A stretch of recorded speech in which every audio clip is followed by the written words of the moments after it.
Yeah. You know what time it is?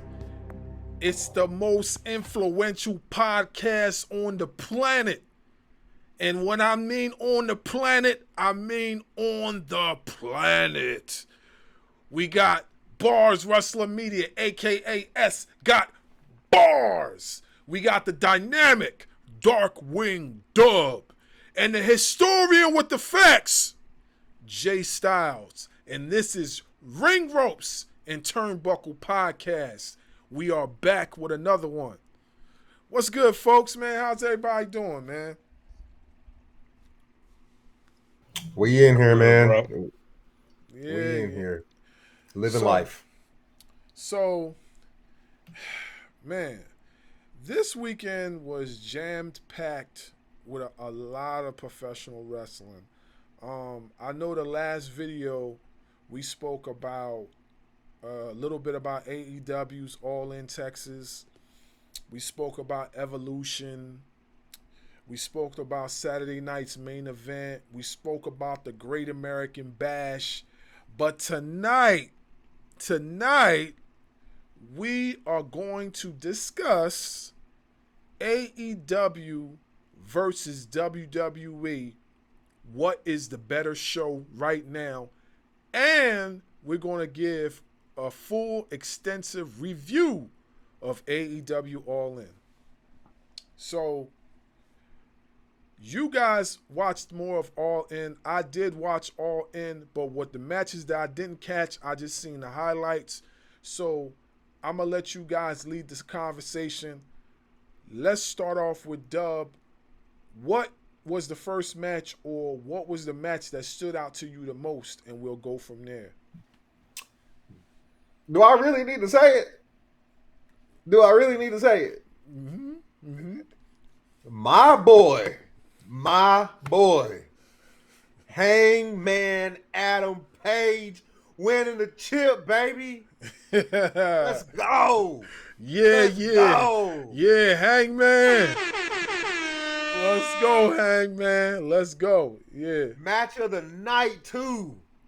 Got to give credit to John Moxley. Match of the night, but my boy, Hangman Adam Page with the chip. Hey, man. Hangman is tough as nails, man. I gotta admit, he is tough as nails.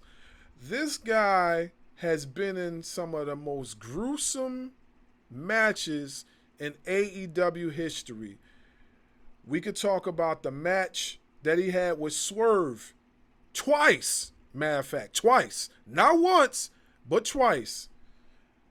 The guy is on demon time when he gets in these Texas death matches. He's on demon time. I'm sorry. I know he's probably not a demon, but he's on demon time when he's in them Texas death matches. Go ahead.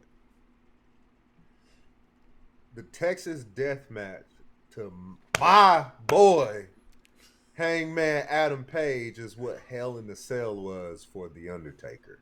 Yeah. That's a good point. That's a very good point. But let's get into some of these matches besides that one.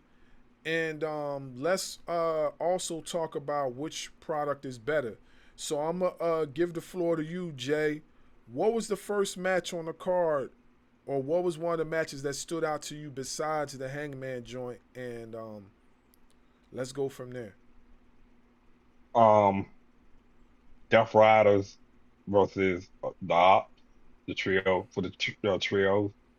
The fact that Samoa Joe hit Yuta with the Muscle Buster, and then the aftermath, they literally took Samoa Joe out. Yeah. He had to go out on a stretcher for TV. You know, they basically did it to write more programming again. So they can go back to NBC to film season 3 of Twisted Metal at Sweet Tooth. Mm-hmm. So, but the fact that match was just literally physically a brutal trios match of the Ops versus the Death Riders. Not to say the Death Riders don't match physicality with anybody they go up against, but the way that match was went and the conclusion of it, that stood out as far as one of the opening bout matches to me. Um, as far as which the two products is doing the best right now, I saw Dynamite tonight. I can't lean heavily on AEW because of their post, all in stuff. I mean, the promos were good, but the matches itself was kind of like, mm, not too over the top, not really under the water or type of thing. They weren't drowning. We all was in agreement that Evolution saved WWE, and then Monday Night Raw just kind of captivated off of the success. And they mentioned it. They literally mentioned it. Michael Cole and Wayne Barrett literally mentioned that the women saved the weekend for WWE program. They were on Netflix era saying that. So, and then with everything moving forward, heading to SummerSlam, you gotta give a slight edge to WWE right now over AEW as far as the better programming. Just by this much, not by a whole lot. Mhm. All right. Okay. Um, what was your thoughts of the following match, Dub? And then what would be your pick right now as the better programming right now as far as them going to war? Be honest with you, Jay. I'm gonna need you to remind me of the next match.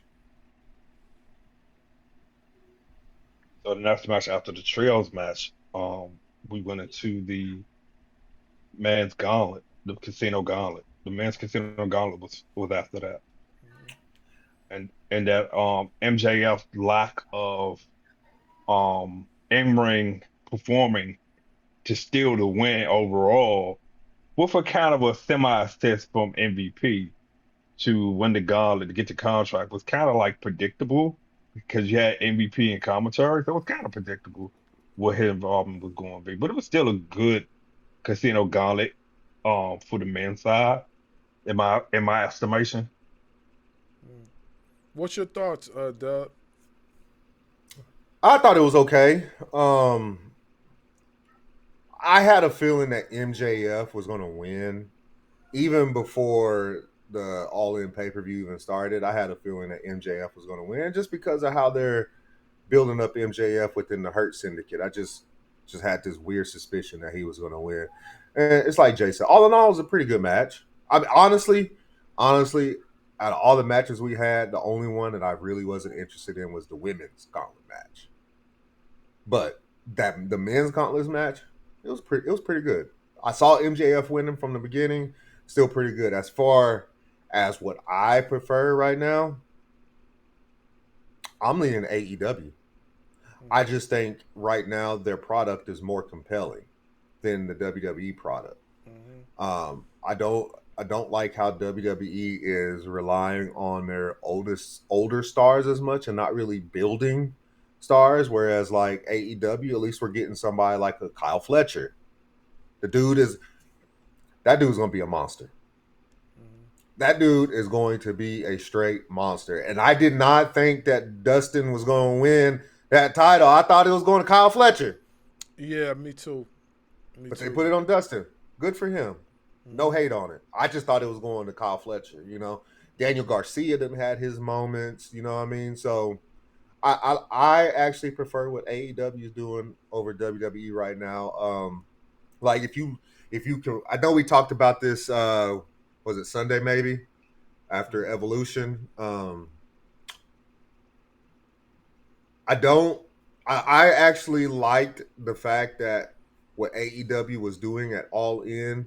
They'll have their match, and then they'll say this is the next match coming up, and they would actually show the build up to the match, kind of like what WWE used to do back in the day. They would show the build up to the match and then have the match. Well, WWE, if you look at WrestleMania, this match is next. Advertisement. Build up to the match. Advertisement. Match. advertisement. Like all the advertisements are killing me. Yeah, I think not to cut you off. I think WWE's formula now is for this new generation of wrestling fans. WWE's formula right now is not for us. You know what I'm saying? When you add people like TKO who are not a wrestling promotion, they're just a promotion, a business. You know what I'm saying? They don't really know what professional wrestling really is. They know combat sports, of course, because they're with the UFC, but they don't really know professional wrestling like that. They don't know how to market to the nostalgic fans. They just know how to market to the celebrities and the people that are going to throw out their money. You know what I'm saying? So WWE today is for the people that throw out the money. It's not really for the critics, for the people that are have been wrestling fans since the 80s, the 70s, the 50s, whatever. It's not for that anymore. You know, what else I want to say?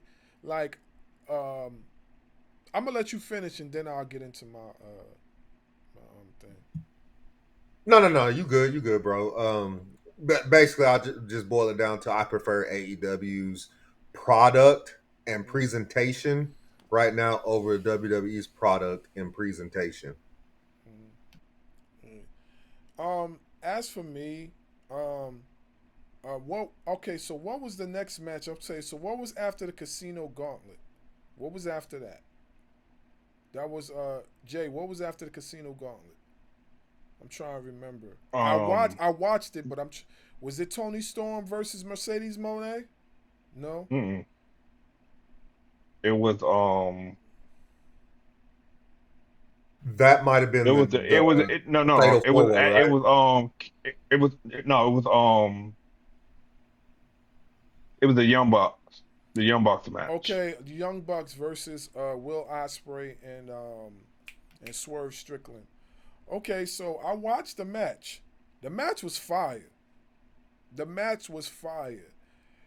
I did not expect Swerve and Ospreay to win. I expected the Young Bucks to win and keep keep Swerve and Ospreay away from the titles picture.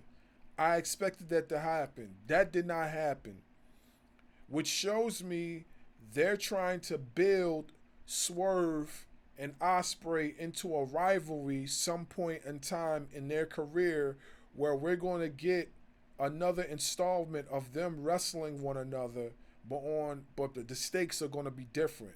Not like before when they wrestled the first time, which was a classic match, by the way. When these two guys get together and they put on a show, Swerve is so smooth in the ring, and Osprey is so athletic. It's crazy, bro. And the funny thing is, when they had their first match, they were a lot smaller, and now they're up there in their age, but they still have their agility. Like they still are putting on some of the craziest moves. Swerve, we already know, is a hybrid, man. The guy can wrestle technical matches. The guy could do high flying matches. The guy could be hardcore. He could be anything you want him to be. He could fit any type of match style. To a certain extent, Will Ospreay could do the same thing. Now, does he cut as good promos as Swerve does? Probably not. But what he makes up for in promo work, what he makes up for in his wrestling, and he makes up for it in a tremendous way because this guy can go. So when he says that he's one of the best wrestlers on the planet, he's absolutely correct. Like that guy can really go. The match between them and the Bucks was fire, man. There's salute to the Bucks, and I'm gonna say this because the Bucks take a lot of criticism as far as them dominating the programming as EVPs. they take a lot of criticism, and a lot of people will say that this is the worst version of the Bucks. I don't think so. Me personally, the Bucks are still the Bucks. They put on very, very good matches, whether you like them or not. A lot of people don't like the flippity floppity stuff. It's to your own discretion if you like it or not. Me personally, it adds a little bit of action to the besides the technical stuff. It really adds some pizzazz to the way they wrestle. And the AEW format fits their style well. The match was dope. I have no complaints over it. Them swerving Osprey picking up the win, I thought was the best decision, and I'm surprised that the Bucks allowed that to happen. So, what I'm trying to figure out, because I didn't see Dynamite yet, what I'm trying to figure out is who is going to be the EVPs now. Who are the EVPs now? That's what I want to know. Anybody got an answer? I mean, the Dynamite where they made it official, they said they were going to give it back to the people. So let's see how that works out. What does it mean to give it back to the people? You know what I mean? Like so obviously Osprey and Swerve don't want to be EVPs. So what happens? Does Kenny Omega get involved somehow? Because he's also an EVP. So it's like, where are they going with this whole EVP storyline now? I'm intrigued. I'm really Yeah, intrigued. yeah, me too. As far as the product of like what product is better right now, I'm gonna say AEW. Not that I'm against anything that you said, Jay, but my thing leads back to WrestleMania. My thing leads back to this weekend with Evolution. Those type of things sold it for me as far as who has the better product as of right now. Another thing that sold it for me is that, yes, Dub, they lean on this older talent too much. I don't like the fact that they're using their older talent to carry the show when you have people like Carmelo Hayes, that is great. You have Austin Theory. You have Grayson Waller. Of course, you got Braun Breaker and Bronson Reed leading the forefront along with Seth Rollins. But what other younger talent are you using? You know what I'm saying? Like it just makes me wonder, like, do they actually believe in the younger talent that they have on their roster? That's what that's how I look at it. What you gonna say, bro? So that's what I was alluding to. Um, as far as what you have been saying about them utilizing all the time. I've been saying this for a good minute. They don't believe in the younger talent. I mean, look at the opportunity they were supposed to give Mishin over Zelina Vega. They had no intentions of making Zelina Vega the the second U.S. champion on the women's side. They had no intentions whatsoever. Even with all the internet raving about giving her a chance, right? They never had any intention. They didn't even when she won Queen of the Ring. That was a mistake on the bookings part. They didn't want her to have that. Mm, Then Jack, then when they actually had a real tournament that meant something, and she was in it trying to defend her crown, they had no intention of letting her capture it to get a championship title match. mm-hmm, With Mishin was supposed to actually be in the finals for the United States Championship against Chelsea Green. Why that didn't happen, from what I understand, at the time, I believe she had some undisclosed injuries to her, to her shoulder at the time or her wrist, Mm-hmm. and that they didn't want to put her in a match where she could cause more further damage. That's why she's been in and out of WWE booking so much, as far as television booking wise. It's Mm-hmm. because she has these little minor undisclosed injuries that they just want to take for precautionary reasons. They want her to sit out for a couple of weeks or a couple of months, let it kind of like the prognosis kind of die down, where she Right. can get back in the ring and be a part of a storyline. That's why now there will be Fab. Remember, B Fab was in the United States Championship tournament as well. B Fab was supposed to be she was supposed to make it to the final four of that. And remember, she didn't make it to the final four. Mm-hmm. So like you said, they don't do the question is, do they believe in the talent? On the men's side, the problem is it's not enough.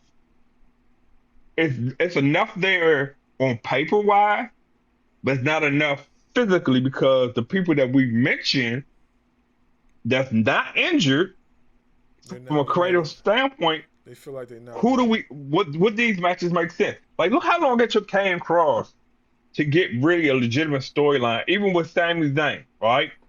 Mm-hmm. They tried to do it with the Miz, and they put him and the Miz together. That kind of worked. Then they put him in there with Paul Ellering and the AOP, the Authors of Pain, to become the Final Testament. Now that faction worked, but once they released Authors of Pain again because of Paul Ellering didn't want to travel, that's always been the issue with AOP. Every time they brought him in, and Paul Ellering being this spokesperson, Paul Ellering doesn't like to travel anymore. The man is almost 80 years old, so I don't blame him. You But can't fault okay, him. okay, not to cut you off, but I want to say this. All right, so if you don't like to travel and you 80 plus years old, then why did you come back to the WWE in the first place? That's what I want to My, know. I'm gonna answer that. So remember when the Legion of Doom had got into the Hall of Fame, right? Mm-hmm. And right before Animal had passed away, because Mm-hmm. Hawk had already passed, Mm-hmm. right? They signed him to a Legends contract. Mm-hmm. And he was supposed to, Dusty was the one who told him, hey, before Dusty passed, come down to NXT. Work with the tag teams, tell them how to sell tag team wrestling based on your learning tree as a manager and a former wrestler who was also a tag team wrestler as well as a very good singles wrestler. Mm. You know, Okay. that was part of the agreement that Triple H signed off on for him to come down to NXT. Okay. All And right. then Well, that's really what it came down to. So he had a revolving Legends contract. okay. Well, like I said, man, to me personally, like if that's the case, then he probably should have just, allowed AOP to have a younger manager so they can flourish more. And that just leads me back to this. They're still leaning on their older talent because he's like 80 plus years old and he's their manager. You know what I'm saying? So that just leads me to say that. So let's go. So let's go to the next match. The next match on the card for AEW All In. What was the next match after the? I think we just spoke about the Casino Gauntlet. So, what was the next match after Casino Gauntlet? Anybody We were know? actually talking about the Bucks and Swerve and Oh, Osprey. yeah, my bad. I apologize. So, what I was? I want to say it was the Fatal Four Way for the vacant TNT title. It Okay, had Mm, mm. Kyle. That mm-mm.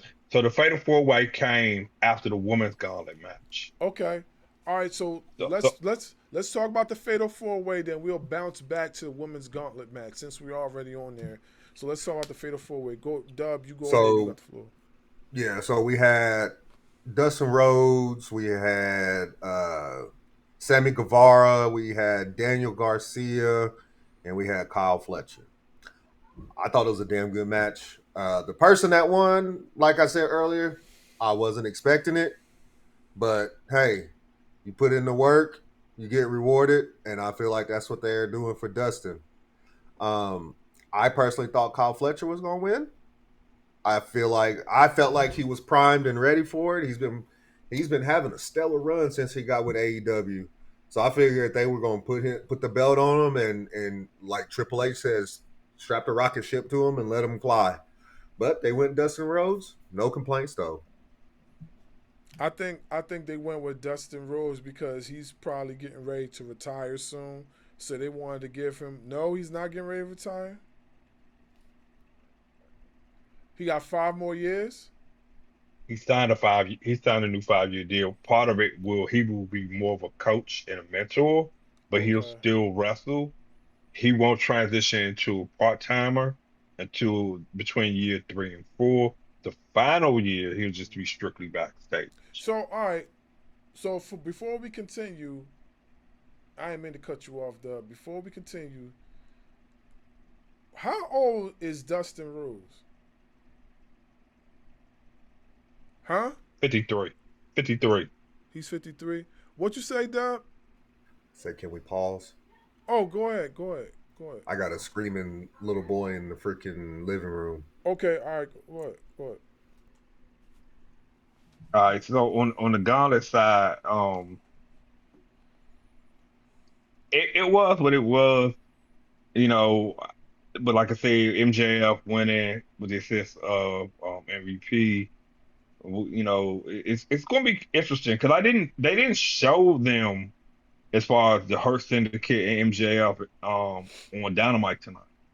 Mm-hmm. Um, which was really interesting about that, and then um going into the next match after that was the 4-way tag team match to determine, based on the winner of the Young Bucks match, who will be next to go up against the Hurt Syndicate at the next pay-per-view, AEW pay-per-view.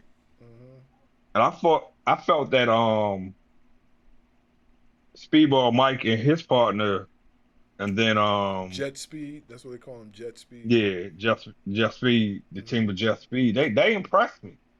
I Mm-hmm. think they actually are a tag team that complement each other so well in the ring that if I'm Tony Khan, I'm keeping them as a tag team for as long as I can. While they the proverbial white hot, Mm-hmm. as far as the fan base appeal to them, Mm-hmm. I would let it ride. I'm not gonna strap a rocket to them. I'm just gonna let the momentum ride off of them. Mm-hmm. Okay. Um, I think Jet Speed is good. I think they're good. I like what I like about what Tony Khan is doing as far as the tag team division over there. He knows how to match styles and put them together pretty well. I've noticed that. He could take contrasting styles and make them work. Like we seen Swerve and Osprey. Now we seen Kevin Knight and Speedball Mike Bailey. Nobody will ever think about putting them two together, and he did, and it worked. It worked, which goes on to show me that Tony Khan is like he's a nostalgic type of guy when it comes to professional wrestling. If you look at the model of AEW right now, the model of AEW right now, if you look at how the booking is, if you look at how the storytelling is, if you look at just the overall setup, it's it's an old school WWE and WCW put together. Tony Khan pays attention to nostalgic pieces of what WWE used to do. And I don't know why WWE does not see that. And somebody on TikTok mentioned this too. I forgot who said it. Somebody on TikTok mentioned this, but it's very true that AEW is like the old school version of what WWE used to be. That's exactly what they are. And the more I watch their product, the more I see a lot of what WWE used to do. He basically took their blueprint along with WCW, along with a little bit of ECW, along with a little bit of New Japan, with all the indie stuff, and put it together and created this AEW. And because he just basically forgot about what WWE is doing and focused on what AEW is, the product is getting better and better and better to the point now where the product is almost similar to what it was when we first started watching it. We got to remember, regardless of how much we are praising AEW, we got to remember AEW is only 5 or 6 years old. So AEW is basically a little kid right now. This is why I get mad at WWE. 6 years old? Yeah. This is why I get mad at WWE because WWE has been in the game for like 70 plus years, right? 70 plus years. And you're doing stuff that is not popular to your nostalgic crowd. You know what I'm saying? You have evolved into a machine that you should not be. At this point of wrestling right now, you should be the opposite. Now, mind you, I was starting to like pull myself away from WWE for the moment. I really was. But I decided that I'm not going to do that just yet because there is so much wrestling going on in WWE. Like Evolve is even looking pretty good right now. Evolve, NXT, of course. But I like what they're doing in Evolve. You know what I'm saying? I like the people that they're bringing up on Evolve. So I don't have a problem with that. My only thing is that I feel like they're oversaturating their product a little bit too much. Okay, so you got Evolve, you got NXT, you also have LFG. How many more off brands of WWE do you need? You know what I'm saying? Like, I know this is what WWE is good for. This is what they've been doing. They're doing the whole territory thing. I get it. But it's creating a burnout. You know what I'm saying? It's creating a burnout. If I feel like if AEW was doing the same thing in just their 6th year of being on television, I feel like it would drain the life out of Dynamite. It would drain the life out of Collision. Honestly, right now, I don't feel like AEW needs any more shows. I'm going to put it to you like this. If AEW does another show, I feel like it has to be better than Dynamite and better than Collision. It just has to be. Because Dynamite is their number one show. Collision is their number 2. I know they're looking for another show. You have to top those two. You have to top those two. In order to bring in the viewership, you're going to have to be better. You're going to have to basically do a WCW Saturday night. You're going to basically have to do a WCW Thunder. Because when WCW Thunder and WCW Saturday Night first came out, they were pretty good shows. They started to take their downward spiral towards, like, I would say the mid 90s. They started to like slow down a little bit. But during the era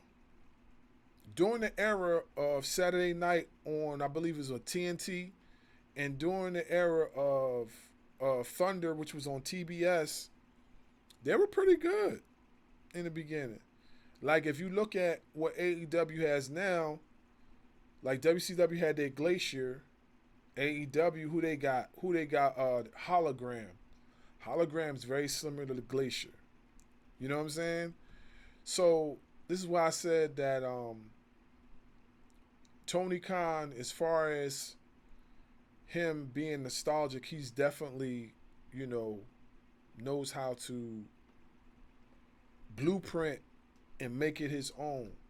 So I hope when he does decide he wants to do another program, he does it. He does it in a way that it's going to be engaging and fulfilling, and it's not going to burn us out. You know what I'm saying?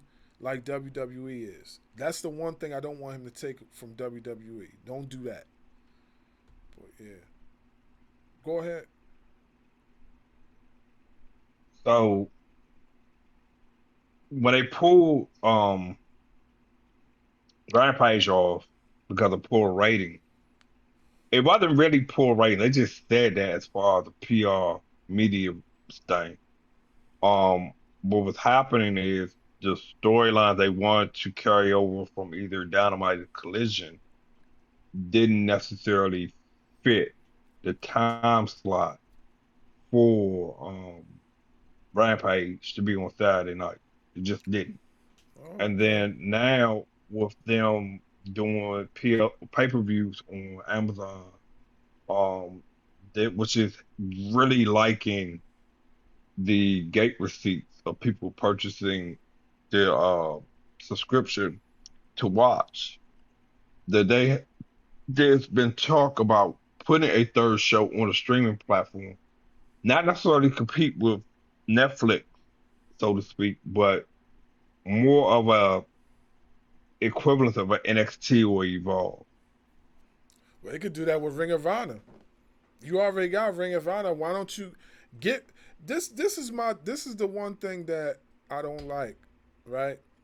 You have Ring of Honor. No one watches Honor Club. I'm not going to lie and sit here and say we watch Honor Club. I know nobody watches Honor Club. So if you're really trying to think about doing a third show, the third show should be Ring of Honor. Honestly, you don't need to make another brand. Just put Ring of Honor on there and maybe add a few notable figures on your Ring of Honor show. I know they're trying to make Kyle Fletcher the Ring of Honor television champion. Okay, what is the holdup? Do it. Kyle Fletcher is definitely one guy that he has eyes on him. He could catapult that brand. You know what I'm saying? So just do it. Well, yeah, Nick Wayne, you got, I'm sorry, bro. I'm sorry, bro. But you got Nick Wayne already, the Ring of Honor World TV Champion. Yeah, but what I'm saying is like Kyle, Nick Wayne is dope. I'm not saying he's not, but I feel like Kyle Fletcher will be a better fit as that Ring of Honor television champion. If you're gonna give if when Nick Wayne drops the title, he should be dropping it to a Kyle Fletcher. That's what I'm. That's what I feel. Kyle Fletcher is ready for that moment. If you want your brand to catapult to the next level, Ring of Honor television champion should be Kyle Fletcher. I know he competed for the title. Put the belt on him. I'm not saying Nick Wayne don't deserve it. Nick Wayne is ahead of his time. I'm just saying that me personally, I feel like Kyle Fletcher would be a better fit. Um, I want to go backtrack on the what you said as far as Amazon picking up Ring of Honor. They're already with Ring of Honor. We talked about this 2 weeks ago. hold on, I pause real quick. mentioned it as a matter Pause, of fact. pause real quick. No, I was just saying that Amazon and Ring of Honor, it wouldn't. The reason why it wouldn't work, Amazon's looking at the the core foundation of the roster between AEW and Ring of Honor, and they feel more compelled with the AEW roster versus Ring of Honor. That's why they have been talking. They have been working with Nick Khan to represent them in a networking deal, even though Nick Khan is a part of WWE TKO, because he handles entertainment contracts overall. Nick Khan has gotten permission, has been granted permission, I should say, to speak with Tony Khan and helping assist and getting a network TV deal specifically for Ring of Honor within the next year or two. So they're going to have their own brand. It's just who's going to be willing to do it, and then what day of the week and what time slot will work that fans will be engaged to watch. That's the holdup. Okay. Okay. All right. So what's next on the All In? What was next? Hold on, real quick before we move on. I wanted to piggyback off what you were saying about Kyle Fletcher. I think the only holdup with moving Kyle Fletcher to Ring of Honor is that they need a guy like him on their main show.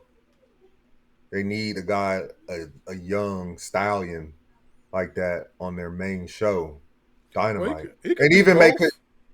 I mean, he could, but I feel like if they were going to give him a belt, they should have gave him the TNT belt. Mm-hmm. That's just me. Mm-hmm. Nah, I don't disagree with that. I don't disagree with that. I feel like that's true. He could do both. I feel like he's young enough so he could do both. It's not like he's at a downward point of his career. He's in his prime. He's like Kyle Fletcher reminds me of Randy Orton and Shawn Michaels put together. Like he's that good. He's that great. You know what I mean? If you was to fuse Randy Orton and Shawn Michaels together, you gonna get Kyle Fletcher.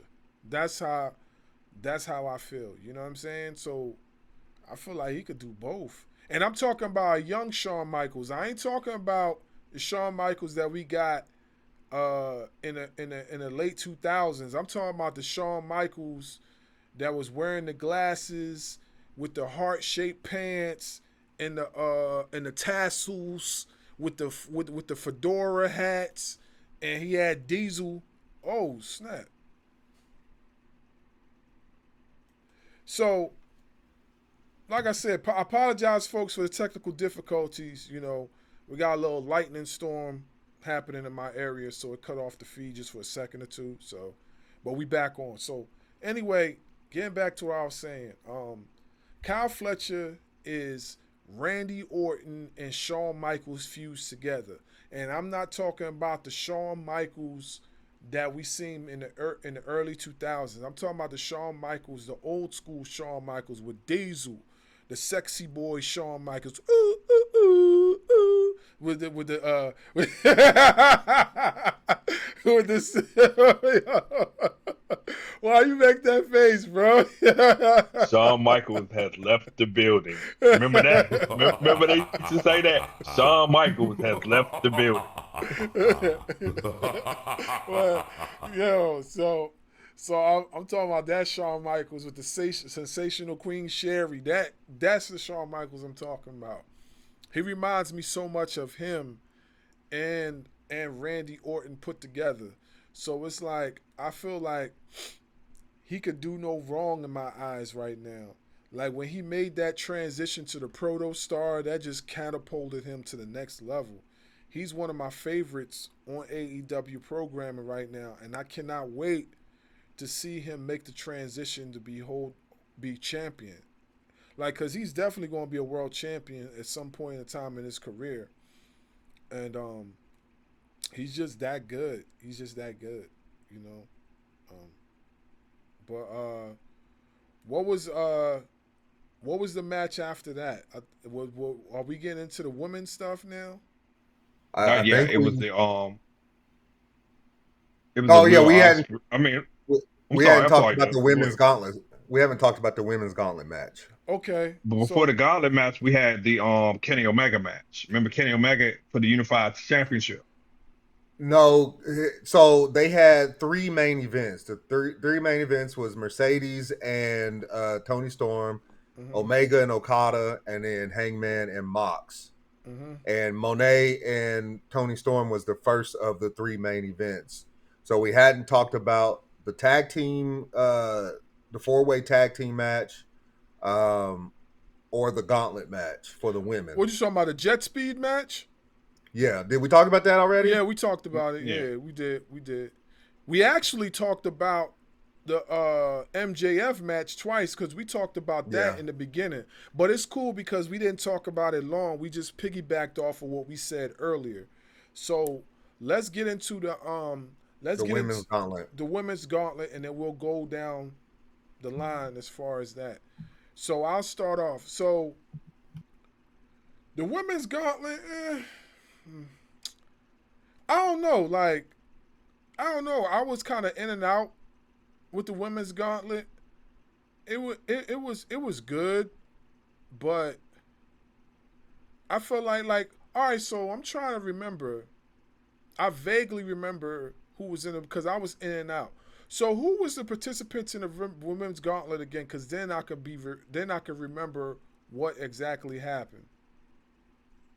So you had Hmm.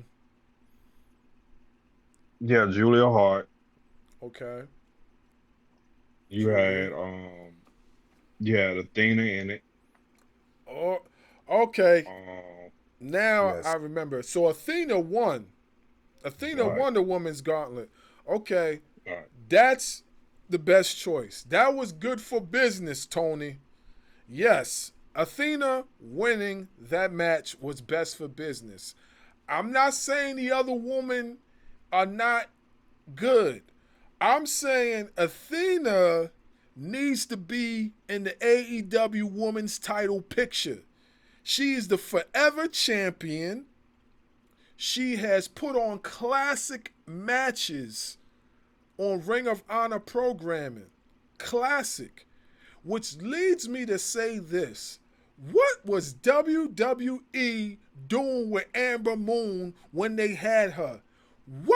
Did Amber Moon even hold the women's title in WWE?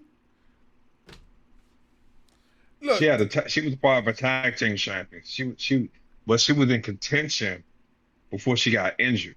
The injury when she was in that gauntlet match, um, then she got injured. She had a knee injury, and that almost took her out of her wrestling career.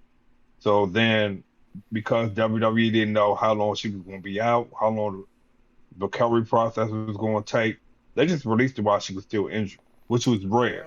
That's rare that they do that. okay, okay. Yeah, WWE, you getting this right here. You getting that. What you getting? That's what you get.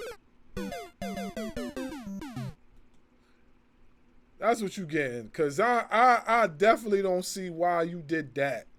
As many people as y'all had injured this year and they still hold a place on a contract? Come on now. Really? I know you looking at Athena right now and kicking yourself because she's cooking. That match she put on with Mercedes Monet, I could have sworn she was going to win that match. I could have sworn she was going to win that match. Yeah.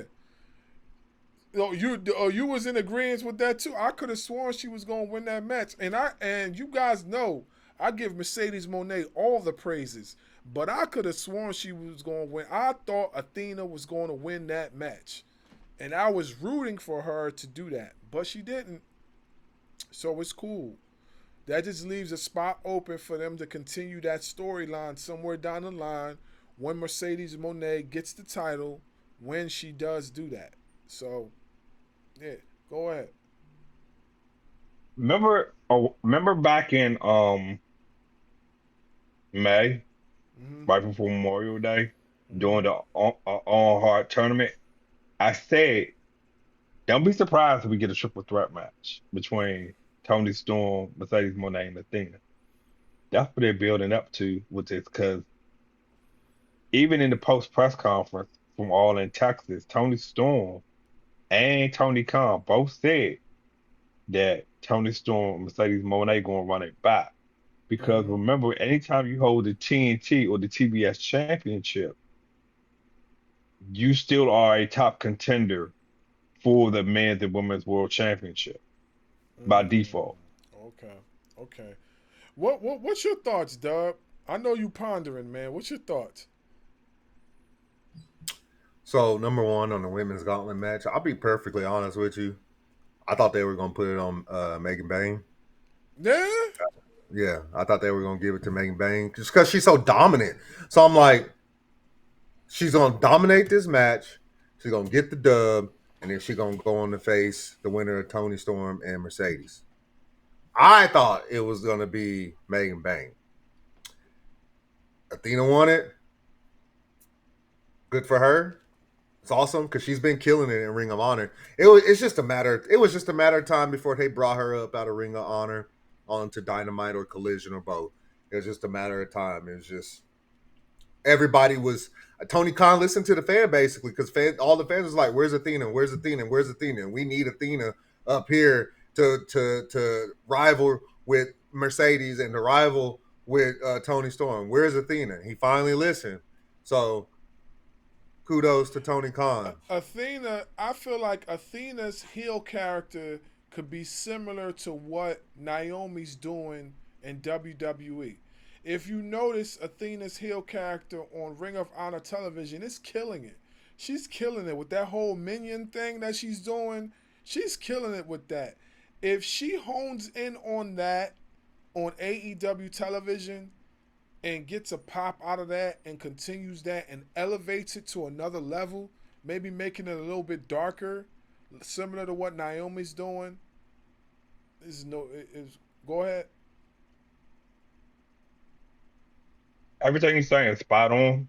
The only thing that they missed, in my opinion, they put this on another woman wrestler. They could have had her. Who's the woman that's wearing the gear that says toxic in AEW? What do you mean, Toxica? Is that her name? Toxica? Now I don't know if No, that's that's her not name or Toxica. not, but she has. Tequila. Tequila. Yeah, my bad. I'm sorry. Okay, yeah, but she wears toxic in her ring gear. The word toxic is all over her ring gear. Watch the replay tonight when you can, man. Cause I don't know, I couldn't catch your name. Okay, Mm-hmm. okay. So yeah, he said he's gonna look it up. So Okay, all right, go ahead. I felt like Athena should be the one that has that on her ring gear, toxic, because that way you can have a contract. You could say it could be a rub or rib to WWE, so to speak, with Naomi, but it also could be a with Athena doing her own thing. But like you just mentioned, bro, so much contrast to compare. Mm-hmm. So they actually call her the Toxic Spider, and that's Okay, so it Tequila. is Tequila. Okay, that is Mm-hmm. Tequila. All right. All right. Well, like I said, man, I feel like Athena was the perfect choice. I have nothing against Megan Bain. I think Megan Bain's phenomenal figure. She's like Beth Phoenix times 10. You know what I'm saying? So she's gonna be great. I just feel like right now she needs to hone in more of her on her TV character. I'm not saying her wrestling, and she needs to hone in on her TV character. What was you going to say? I said I like me some Megan Bang. Oh boy, oh boy. Hey, listen, you ain't gonna be putting me to work on this editing stuff tonight, boy. You ain't gonna be doing that, bruh. I had to do a lot of it the last time. Was was it all the cussing? My bad. Nah, man. I'll tell you off camera, but yeah, nah, that was cool what you did. I mean, I know it's just a joke. But yeah, man, I just feel like she needs to just hone in more on her character. I would like to hear her talk more. Um, I would like to hear her cut more promos. I don't think she should have a mouthpiece.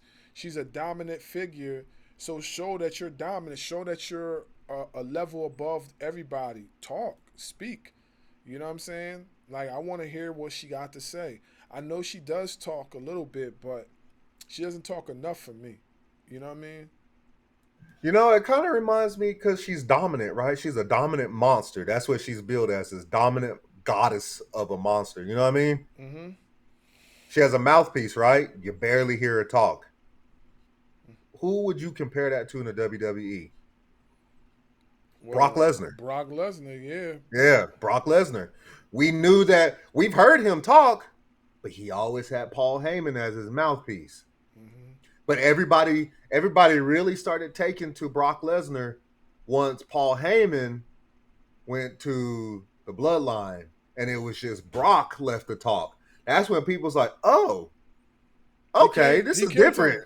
He can't call a promo. If you remember in some of the early Brock Lesnar work, especially when he was throwing Zach Gowen off of the wheelchair and whatnot, he was cutting his own promos.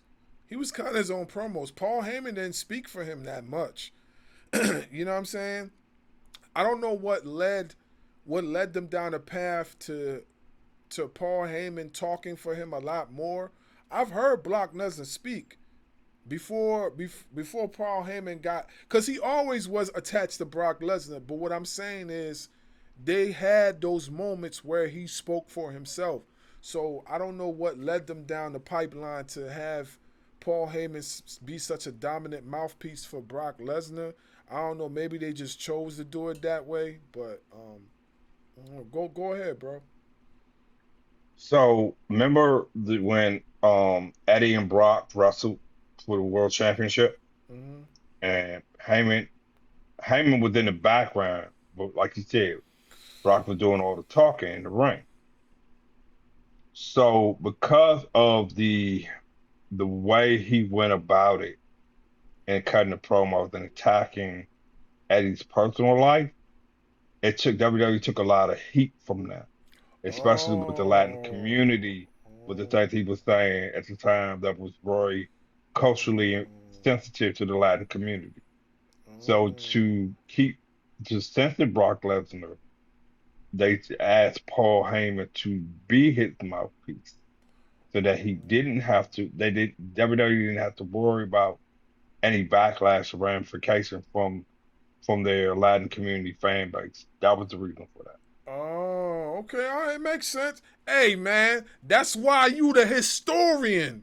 That's why you the historian for that.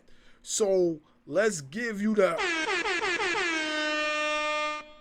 That's why you the historian. You bring them facts. Yeah, I didn't know that. I just thought they just decided, oh yeah, we just gonna let Paul Heyman speak. So I didn't know that, man. But you know that's a fun fact right there. That's a Snapple fact right there. So I didn't know. Um, You so smart. yeah, I didn't know that. Let's go to what was next on the list. That was it. I'm ready to get in. I'm ready to get into the main events. Tony Storm and Mercedes Moné. Okay, you go ahead. You started off, man. What was your thoughts on that? I think we're all in agreement here that we all thought Mercedes was going to win that. Mm-hmm. I thought Mercedes was going to win that. They broke her undefeated streak. She's not or she still is the belt collector, but she ain't got the one that matters the most.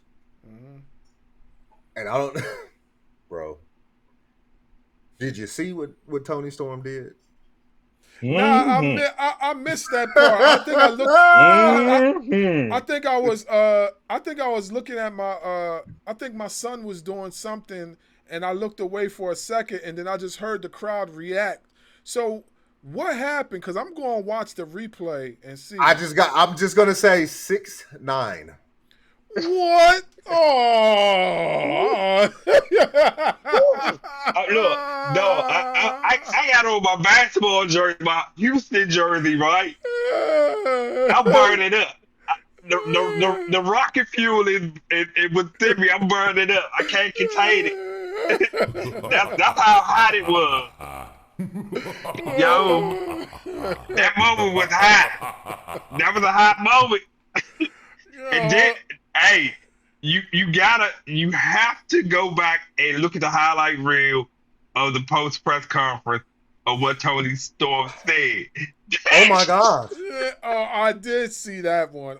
Definitely seen that one. That's what he's talking about. She's hilarious, man. Did you see her carry Renee off? That's what they were talking about. Bro, she did the 6'9" in the ring during the middle of the match, bro. Had Mercedes upside down and just went ham. What? not, Oh. not even lying, bro. Not even lying. Oh I man, mean, bro. Mercedes was laid out in the center of the ring, though. She was laid out in position, fool. Oh man, yo, that's wild, man. Yeah, I definitely gotta go back and see it because Woo! I was watching the match, and then my son was like, "Dad, Dad," and then I looked over, and then I looked over for a minute, and then I looked back. I didn't wasn't even paying attention. I just heard the crowd react to something. I didn't really pay attention and know that that's what it was. Now I definitely have to go back and watch and see what she said. And see what she said, and then see exactly what she did. But yeah, man, she's wild. And she's another person that I would love to have on the show, man. She is hilarious, man. Her character is off the chain, man. Like, if you watching our show, Tony Storm, you need to come on ring ropes and turnbuckle in Bring character. Malcolm with you. And Bring yeah, bring Malcolm Muscle with you. yeah, We and can't have you can't have them apart because when the two of them do interviews, especially that was so he asked the question, and that's what led to the highlight that you've seen. He was the one that asked the question. oh, okay. All right. I see what it was. Yeah. Look, man, listen. I know with Juice Robinson be bugging out like yo no saying that his wife is off the hook. I know Juice Robinson be like, yo, you crazy. You is dead crazy. Like I know he be saying that. Cause those two are meant for each other. Juice Robinson be bugging too. I've seen some Juice Robinson takes, man. Juice Robinson is funny as hell. He had me cracking up, bro. He was talking about all pause intended. He was talking about rock hard Juice Robinson paused 1,000 times, but that shit is funny as hell. I'm sorry to curse, but that is funny. That is funny as hell. You know what I'm saying? Like, yo, there is some hilarious folks, man. Yo, but yeah, man, Tony Storm's character is a top 10 character in AEW right now. She's probably if she's not the number one character, she's the number two. You know what I'm saying? But I don't really see what character will be topping hers right now. You know what I'm saying? In AEW on the female side. Like I think she's the main character on AEW program. AEW programming is not AEW programming without Tony Storm being involved in it. That's just how I see it. She is funny as hell. Like that woman is hilarious. Or that gets me to another point too.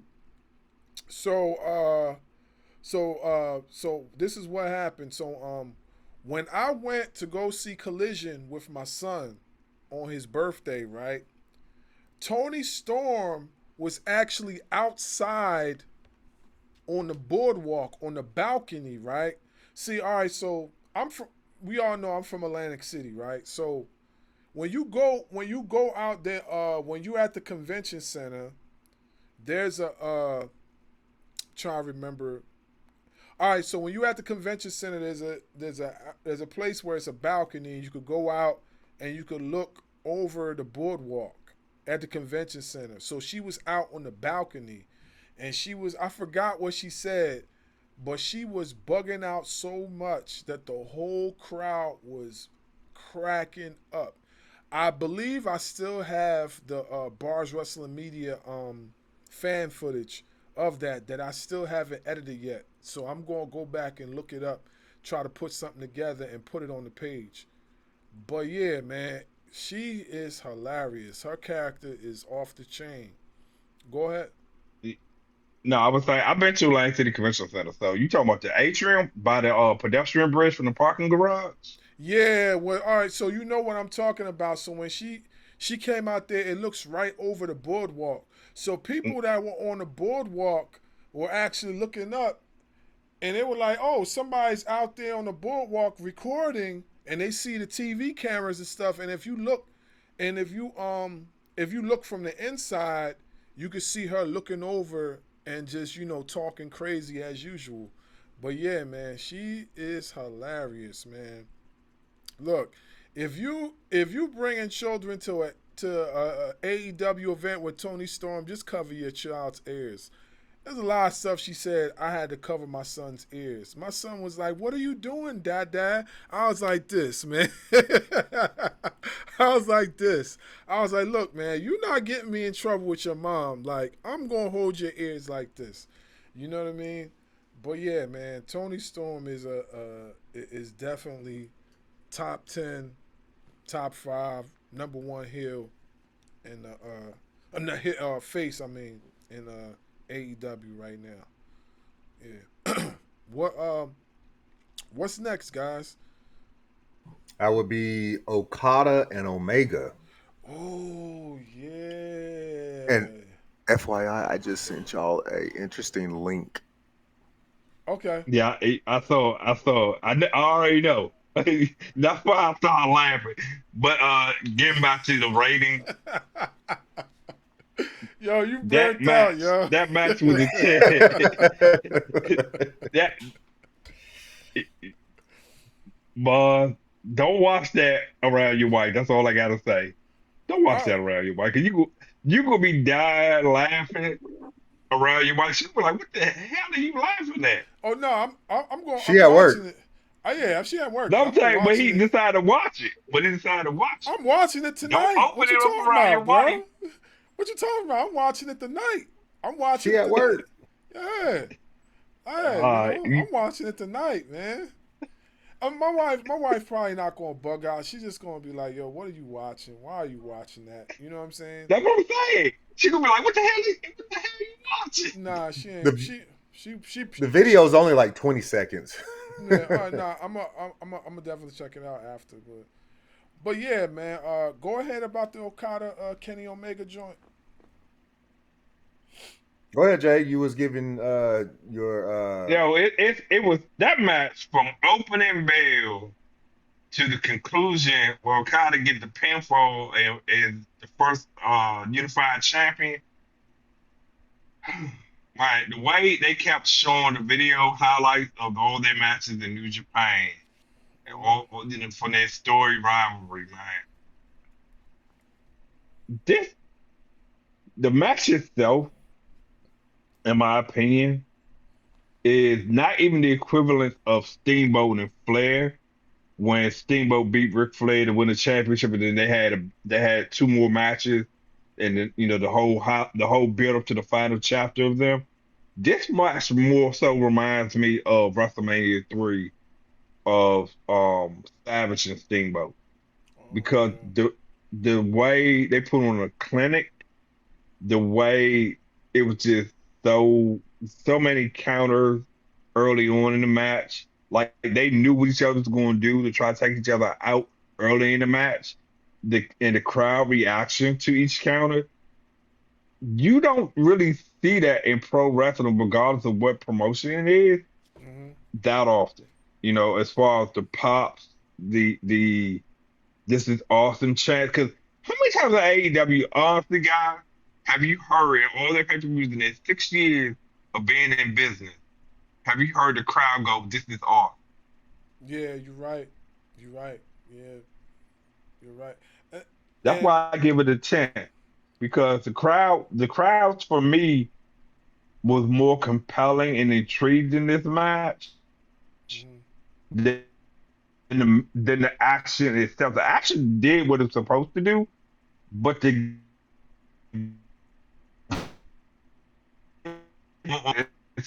a 10.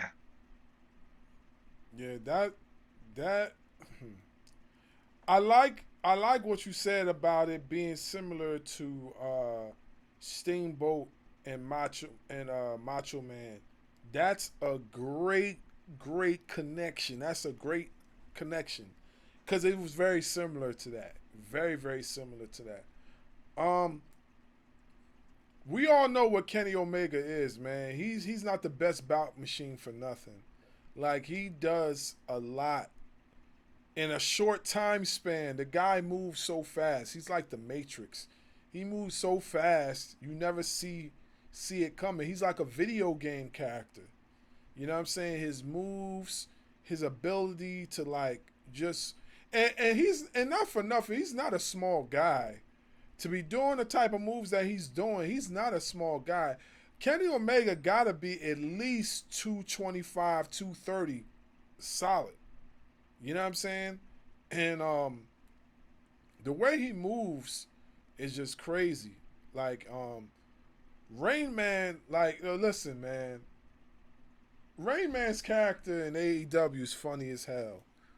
That when he always go up there and say and starts cursing, it sounds so hilarious.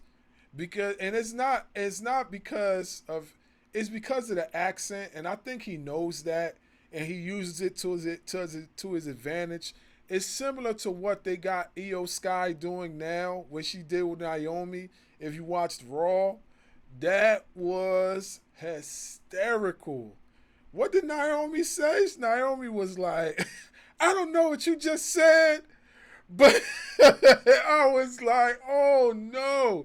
She was like, what, hold on. What did, Io Sky was like, what, can you all y'all remember what Io Sky said? Yeah, she I said, did. I don't know what she said, but I know you better from here on out proceed with caution when you Yeah, talk to me. yeah, I'll be honest with you. I didn't watch Raw, but I saw that clip on the TikToks. yeah. That was hilarious. Yo, that was funny as hell. She was like, you.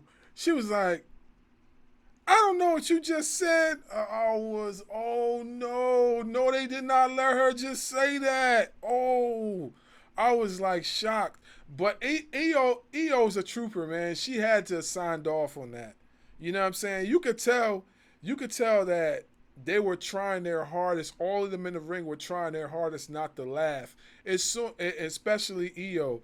You could tell they were trying their hardest not to laugh. It's similar to what Sami Zayn was doing with the bloodline.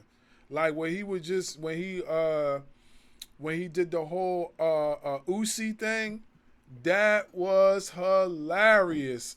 And then you could see them covering their face. You could see Solo. They trying to turn the camera away from Solo. Roman was like trying to hold his face straight. That those are the type of moments you live for in professional wrestling because you can do no wrong with those moments.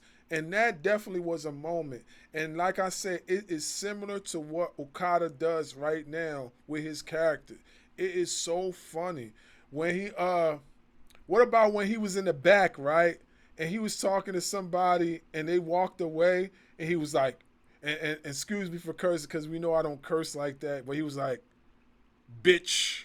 I was dying, yo. Who did he say that to again? It was somebody he said that to. Was it Mark Briscoe? It was somebody he said that to. Yeah, I was like on the floor. I was spit. Huh? Or when he's just randomly in the middle of his matches flipping the bird Oh yeah. with a big old smile on his face. Oh, it Yeah. is so hilarious. Yo, Hey, man, this guy is funny. Like, it's like he's living. He left Japan.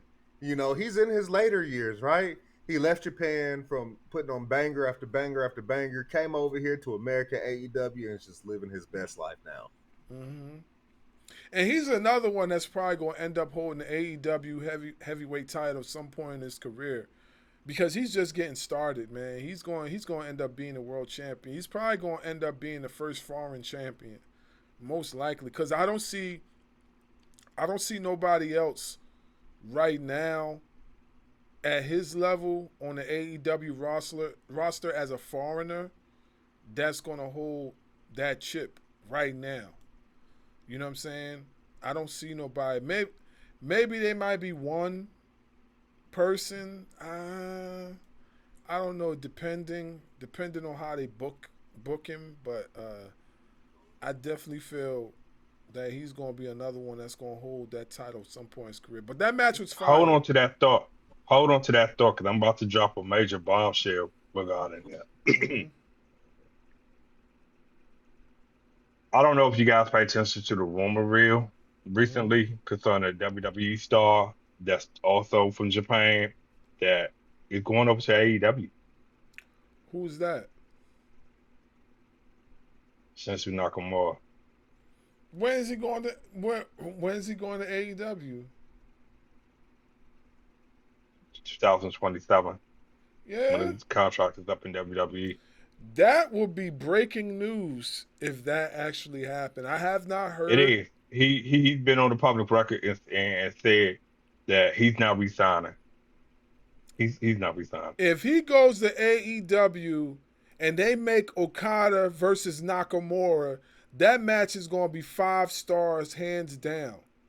5 star, because did they wrestle in New Japan against each other twice? Okay. Yo, listen, that match is going to be 5 stars. If they bring back the old Nakamura that we seen in NXT, oh, oh, King of Strong Style, yeah, that, that dude was lethal. This dude, they kind of tapped into it when he got called up, but between Vince and Triple H, they watered him down so badly, man. yeah, Then the little you know lingering injuries from New Japan that came back with the knee and the leg, and then it's he's not the same, and he knows he's not the same, yeah, because of WWE program. But the good thing about it is the times they took him off television that wasn't injury related, it did give him a few additional years to his in-ring ability by taking him off program right, for the length of time they've done it. But he said because they put him in a main event status, they put him in the world championship title run picture, but the only belt they put on him was both the Intercontinental and the United States Championship. mm-hmm, They should have put him when he won the Royal Rumble. He should have won WrestleMania. mm-hmm. Yeah, he should have. He beat John Cena. That should have put him in contention right there. But for some reason, they just pulled the plug. They didn't have him be the guy that they wanted him to be. I don't know. I don't know what happened, but anyway, let's move on. What's next? Oh You yeah, I see. already know, bruh. Ah. Yeah. My boy. Hangman Adam Page, baby. Yeah, let's talk about it. Go ahead, talk your talk, Dub. 5 + 5 = 10. That was a 10-star match. Yeah. I'll give myself the horn.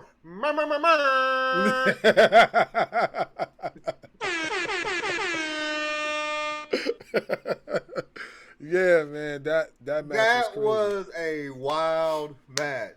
Mhm. He is the king of the Texas Death Match. The king. Can't know he done beat Moxley twice. He done beat Swerve. The king. Yeah, man. The king. Now, I don't know, man.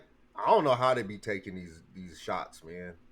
Between with him and Mox and the barbed wire and he got dropped on his head in glass, like bruh. And then you got the plate with the nails. Mox got dropped on that, like how? Did y'all How? see? Did y'all see the highlight when Hangman was like hitting him with a fork or something, and then Yeah, Mox's he was head? dragging it. Yes. No, I'm talking about. I know that part, but I'm talking about the part where he was hitting him at the top of his forehead, and then Mox started squirting blood out of the top of his head. Like that was crazy. That was. How You do know what they that do reminds me that? of, dog? Hmm? You know what that reminds me of? Abdul the Butcher. Yeah.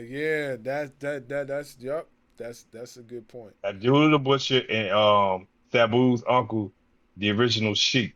Those Hmm. two used the fork a lot. That's a very good point. That's a very good point. Yeah, but yeah, man, that match was Like you super. said, that's why they call me the historian. Yeah, That's a very good point. That's a Snapple fact right there. Go. And then you had the return of Darby Allin. Yes. You had the return of Bryan Danielson. Yes. If I'm not mistaken, he was wearing a blue mask, right? I think so. I think so. Okay. Hmm.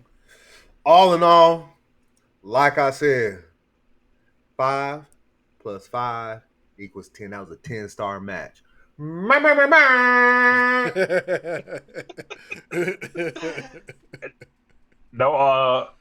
disagreement with you on that one. The my takeaway from that match, man, I haven't seen as much intensity, hardcore brutality from two guys that was telling the story so intriguing, so compelling that the ultimate prize was at stake. This wasn't just about the briefcase, the championship belt. This was about a legacy for both guys. This was also about with Hangman Adams Page's pride on the line.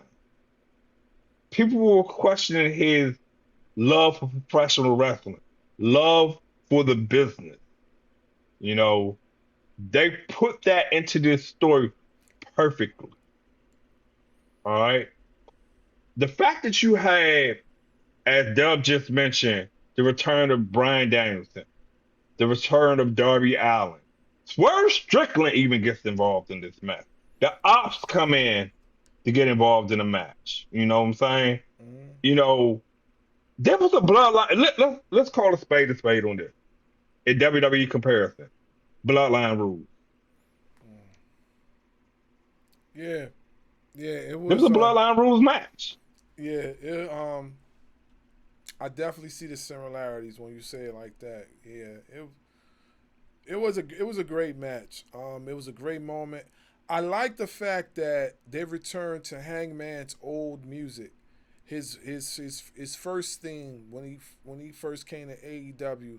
I like that theme a lot better than the other theme. The other theme was cool, but that other theme that he comes out with, like I could kick some bars to that. I could rap to that joint. Dun, dun, and then got the horse coming out, the horse galloping, and then he got the whistling. Like, nah, that beat's fire, man. I'm sorry, man. That beat is dope. That's the So outlaw. That's the outlaw thing right there. yeah, yeah, man. But it definitely was. It definitely was a 5-star match. What you got, Dub? What you saying? No, I was just saying because you was talking about the music, and I was like, Hangman Adam Page, Yeah, man. get Yeah. on his level. Yeah, man. I like the fact that, and this is going to be closing remarks.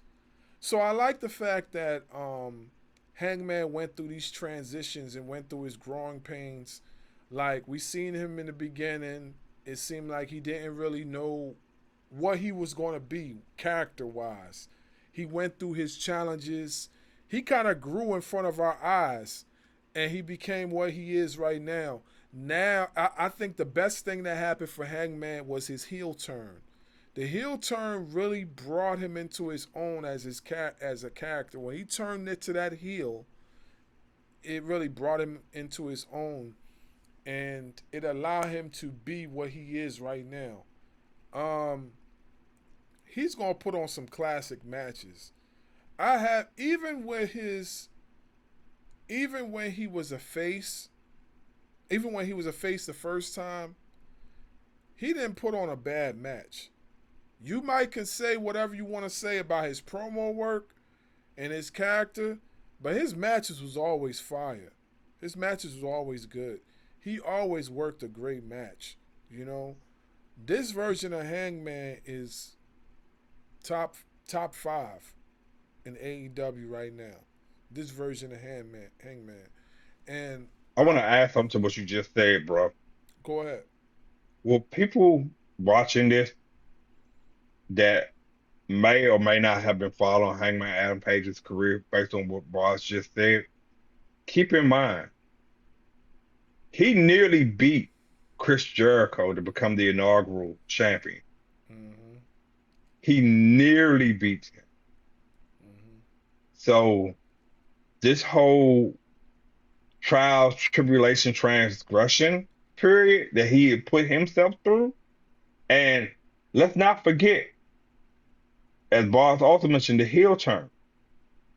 His alcohol addiction they talked about, that wasn't a shoot. Hangman Adam Page has been on the record and saying he's a legitimate alcoholic. Mm. Wow, that's interesting. It's funny you mentioned Jericho, right? Because have y'all seen the pics of Jericho as of late? He's going back to the old version of himself. He's dropped the beer belly. He's gotten back in shape. He's looking like the Chris Jericho of old, like the throwback version of himself. You know what I'm saying? Y2J coming back, the Millennial Man coming back. Yeah, he's And looking he also like was on the record. He's also on the record, bars of after his AEW contract is up, he wants to go back to WWE and finish it out in WWE. well, I mean that was expected. You know what I'm saying? Because he wants that Hall of Fame ring, and Legends contract. You know what I'm saying? So that was expected. A lot of them guys. This is why I said, man, the tribalism doesn't make any sense because a lot of the guys that are from WWE that are in AEW are eventually going to go back to WWE because they want that Legends deal. That Legends money is nothing to frown upon. They want that. They want that Legends bag. You know what I'm saying? It just is what it is. And and there's going to be a lot of guys on the WWE roster that want to be a part of what AEW is doing.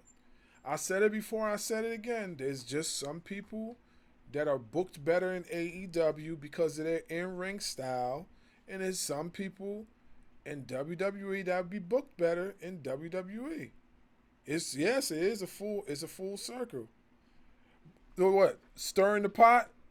Stirring the pot? I'm not stirring the pot. I'm just No, saying. Street Profit. I'm talking about the Street Profit. Oh, okay. Well, do you talking about them in AEW? Yes. Uh, I don't know if I could see them in AEW. I guess we'll just have to see. I don't know. I don't know if they fit the AEW product. Go ahead. Not even that. I don't see Montez leaving Bianca. Yeah, Montez going to AEW and Bianca still in WWE. I don't see that happening. yeah. I just it's hard for me to look at that. Like especially since we don't even know what Montez is going to do as a singles competitor just yet. So I would like to, if he was ever to make that move, I would like to see him in a singles run first to see what he's going to do as a singles competitor. Then, if he decides to make that jump with Angelo, then we can see. Because honestly speaking, it was only going to be good if, if, if you know what I'm saying, if he has something like if it's only be good if he makes the jump with his tag team partner, or if him and Bianca are in agreement that he's going to move on as a singles competitor in another company, you know. But hey, you know, who knows, man? We'll just He see. be home a lot more. That's for sure. He ain't got to wrestle on the road as much. Yeah, well, yeah, that's definitely for sure. Yeah. So all in all, I feel at this point in time, AEW edges WWE product right now. They edge them. They buy edge, and if they continue to do this to build this momentum, then it's gonna end up being leaps and bounds. You know what I'm saying? Um, I feel like WWE rebounded with Monday Night Raw and Evolution, but we still got a lot more wrestling to go. So I want to see what WWE is going to do moving forward, going into SummerSlam and these other PLEs. Like we said before, I definitely would like to see another evolution, and I would like to see an all-woman TV show. I don't care what. Listen, I know what Triple H said in that press conference. I know. I don't care what he said. You need to put an all-woman show so then everybody can get a chance to showcase what they can do. You know what I mean? The show is only big enough to hold so many people. You got SmackDown, you got Raw. You need to put on more women matches. You don't put on enough women matches. We every show we usually get like maybe 2 women matches, maybe 3, depending on who it is. And most of the time, especially nowadays, it revolves around Rhea, Bailey, now who they just started putting back on TV. Bailey, Becky, Lyra, Naomi, which rightfully so because she's the champion. Nia, Io, and of course Vancouver, Julia. You know what I'm saying? But even with Julia, we don't see Julia. She the U.S. champion. When she first won the belt, we didn't see her on TV that much. We starting to see her more. You know what I'm saying? So I just feel like with all that woman talent, they could do a lot better. You know what I'm saying? Well, here's the thing about that. Um, remember towards Evolution, the first one 7 years ago, who was leading the charge in that? Which wrestler was really leading the charge in that with the Twitter? And Stephanie McMahon said, I hear you. And then the fans got behind it. Give Divas a chance. Who's Wasn't it largely Charlotte? responsible? What wasn't it Charlotte Flair? No. Who was it? Nikki Bella. Nikki. Was Nikki she? Bella was the one who started it. Nikki Yeah. Bella was the one. Yeah, but the hashtag give Divas a chance. Okay. I think I remember now. Yeah. You right. You right. You right. Yeah. So in her podcast with Brie, she talked about she's in this run. This is not a part-time thing. She's in this Dog funny. full-time. She's Dog doing this funny. for herself. Yeah. Um, she's gonna lead the charge to give them their own show.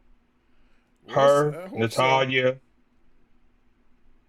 give the women roster their own show. Natalia and Nikki Bella are gonna lead the charge on that. Mark my word. What you think, Dub, before we close out? I don't give a damn about no damn Nikki Bella.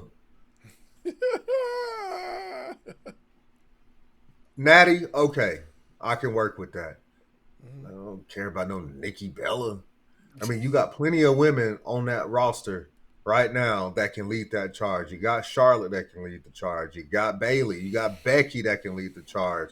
I mean, those are 3 of the 4 horsewomen. Those are the ones that came up. No, Bailey got left behind while the other 3 got brought up, Sasha and Charlotte and Becky.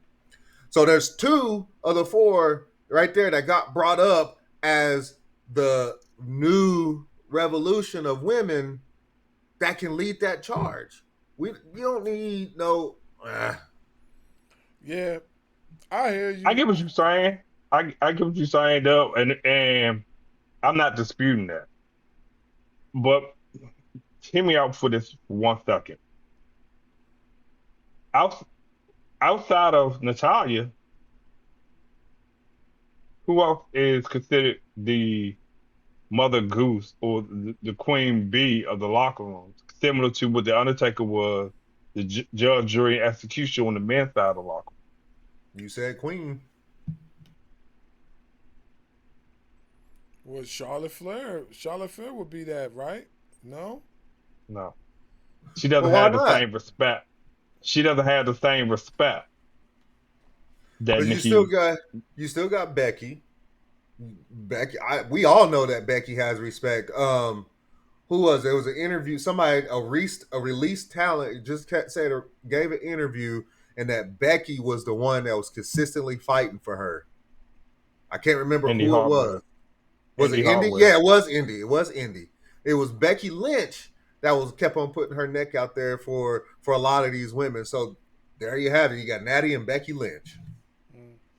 Well, in all in closing remarks, I'm gonna just say this. I do think the women deserve more programming on WWE television. I do feel the women deserve more programming on AEW television. You know what I'm saying? But I feel like where AEW is higher at is that they're willing to take more of a risk with their woman than WWE is. It's just how I see it. Even with the woman, even with the women that you see that are not even as advanced as Athena or Mercedes or Chris Statlander or all these other women or Tony. You know what I'm saying? Like even with the women that are not as advanced as the women I just mentioned, they still take a chance with them. Look at what they did with Harley Cameron. Harley Cameron's character is pretty dope. I don't see why they not pushing and funny. Yeah, I don't see why they not doing more with her. But I mean, it's only so much TV you could put on. That's why I said the women need their own programming on both sides, and you can basically delegate from there. Um, anyway, but that all in all, like I said, great review. I feel like wrestling is booming right now.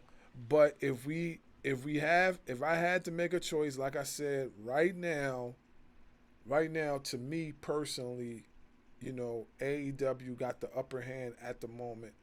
We'll see what happens going down the line, and we'll revisit this again because maybe WWE might do something special and like sway the opinion.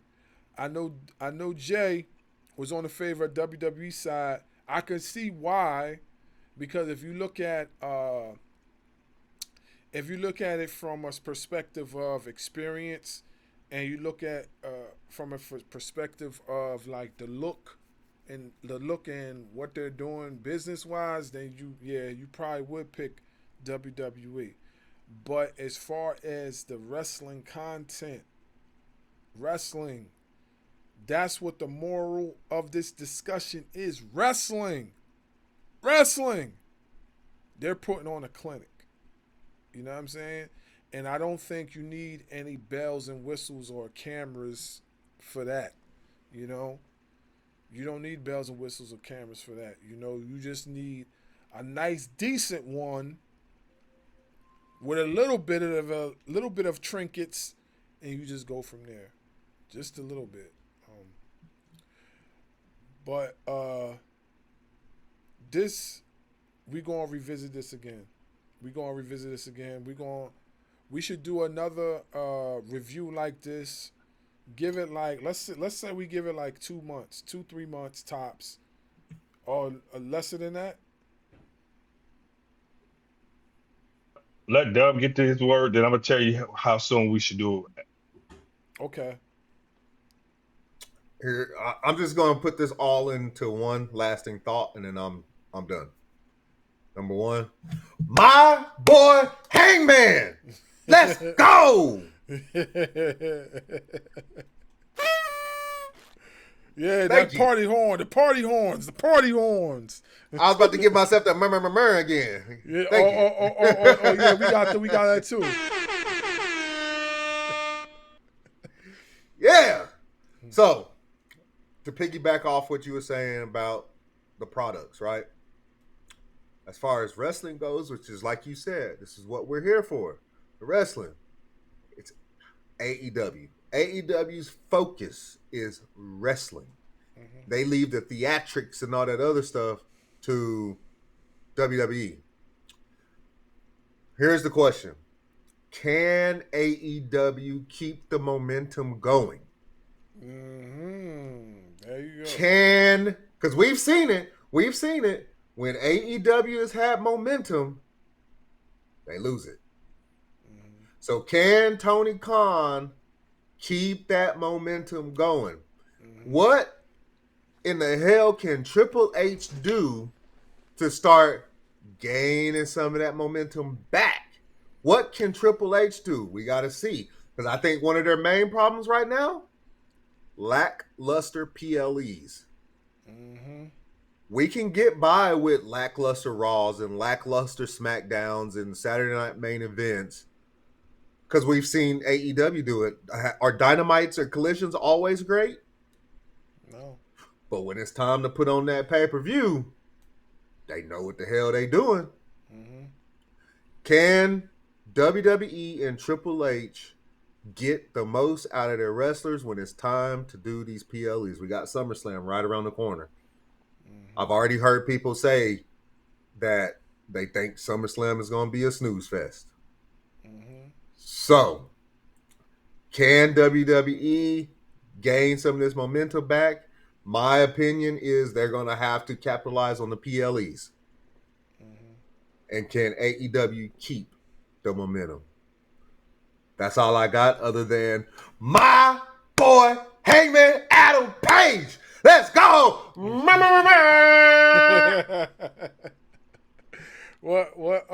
What's your thoughts, Jay? What's closing thoughts? You muted. You muted. Turn your mic on. All right, my bad. I said it could be hard to top you, Dub, based on you giving your boy Heyman Adam Page his major prop. Which he deserves his flowers. He deserves his flowers on that. No dispute.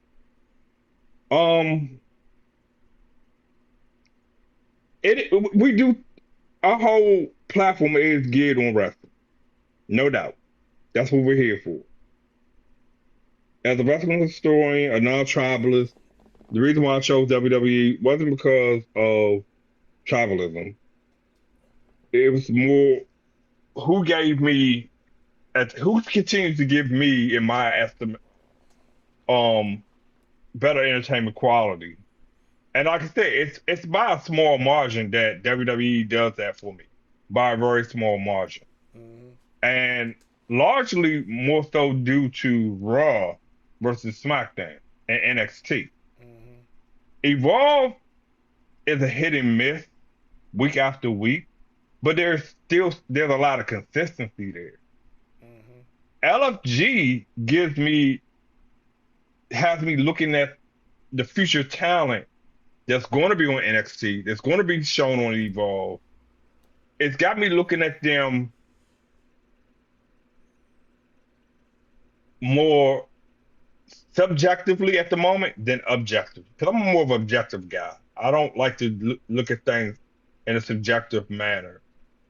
So that's why I came to the conclusion, based on what I'm being showcased through WWE programming, that I gave them that slight edge. And it's not to take anything away from what AEW did in All In. It's not to take away anything they did leading up, more so on Dynamite than Collision.